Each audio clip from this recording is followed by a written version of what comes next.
So Ontario moved first. It's the first modern system of advanced renewable tariffs in North America. Ontario really does get it. They are committed to closing their coal plants. It's just not a political promise. It's in statute. They have to close their coal plants by 2014, so that's about 20 to 25% of their supply. They're delaying their nuclear build after they got the bids for the nuclear reactors. And whoa, we're going to take our time with this. Very good. And they're putting renewable energy first, which is a groundbreaking policy in North America.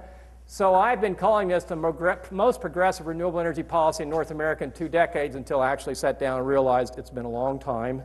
You know, not since 1978's National Energy Act have we seen a policy as progressive, as comprehensive as Ontario's Green Energy Act, because it changes public policy on electricity to include industrial policy and environmental policy, and it gives renewable energy priority in the electricity system, something we as advocates have been urging for 30 years. And it targets industrial development and creation of 50,000 jobs in 3 years.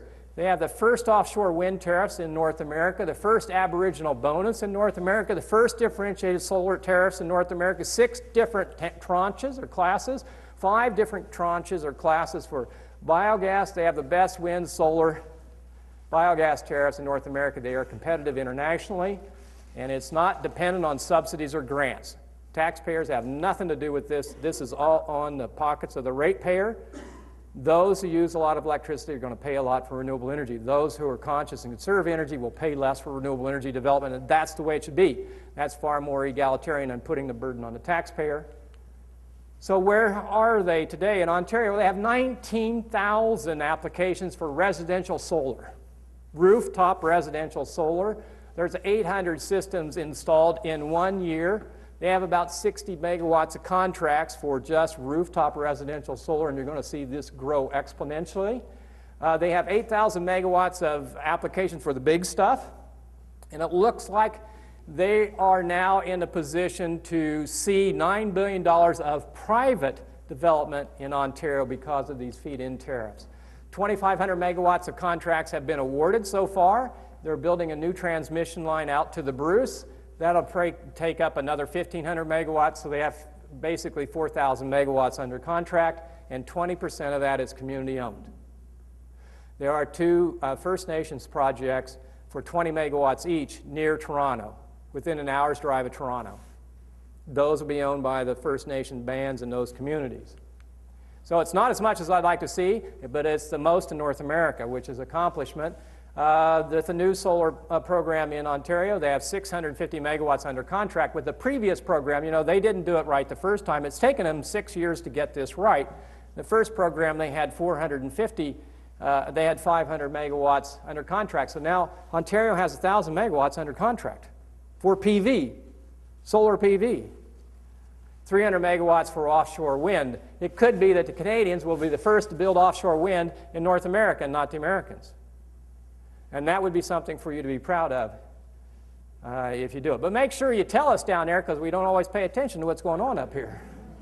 So I like to think that Victor Hugo is right, and that nothing as powerful as an idea whose time has come. And I've seen by the level of interest in my speaking engagement across the United States and Canada that this idea's time has come. People are really interested in this. They're fired up. They want to see action. Because it's a time for all of us here in North America to take the road to the future and to build the kind of future that we want to build. This is a 300 kilowatt solar system in Freiburg built by Joseph Pesch. I showed you his photograph earlier. And it's owned by the people who live in the city of Freiburg.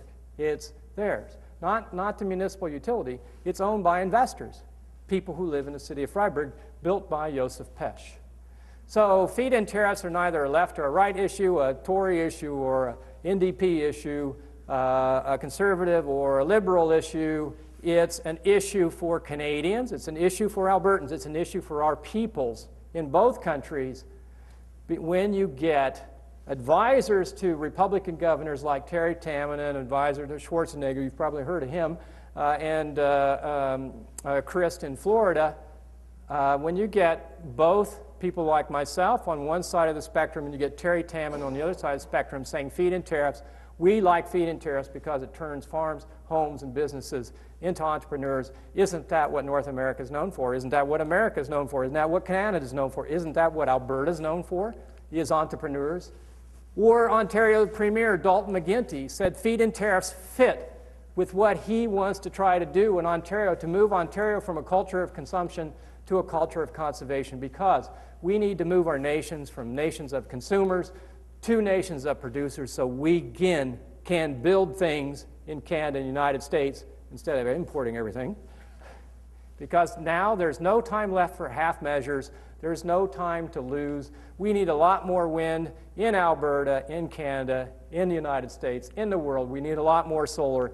We need a lot more renewable energy because it's a technology for life, and it's time that we get started in North America, because renewable energy, when you look closely, is worth every cent. The revolution has begun, and I hope you can join us. Thank you very much.